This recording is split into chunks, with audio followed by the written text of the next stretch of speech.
নমস্কাৰ। প্ৰথমে আজি মহাবিদ্যালয়ৰ 31তম প্ৰতিষ্ঠা দিৱসত মঞ্চত উপবিষ্ট সভাপতি প্ৰমুখ্যে প্ৰতিষ্ঠাকালৰ বিভিন্ন সভাপতি সম্পাদকসকল, গীতিকাৰ শ্ৰদ্ধাৰ অধ্যক্ষ ডক্টৰ অৰুণ বৰা ছাৰ,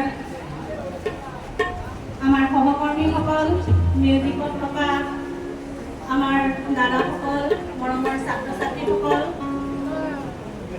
সকলোকে ধন্যবাদ জনাই আজিৰ অনুষ্ঠানটো এটা মুখ্য আকৰ্ষণ আছিল। আমি বৰ ডাঙৰ সময়ৰ পৰা বৰ আগ্ৰহেৰে বাট চাই আছিলোঁ ছাৰৰ গীতটো সুৰ হ'ব, আমি সকলোৱে পৰিৱেশন কৰিম এটা সুন্দৰ ক্ষণত। আজি সেই ক্ষণটি আমাৰ মাজত উপস্থিত হ'ল, গতিকে আমি সকলোৱে সমবেত হৈ গীতটো গাই শুনি উপভোগ কৰিবলৈ আগবাঢ়িছোঁ। ধন্যবাদ। আৰু গীতটোত যদি কিবা ভুল ভ্ৰান্তি হৈ যায়, বৰ তাৎক্ষণিকতাৰে আমি প্ৰস্তুতি চলালোঁ, আপোনাক খুবে মাৰ্জনা কৰিব বুলি আশা ৰাখিছোঁ। ধন্যবাদ।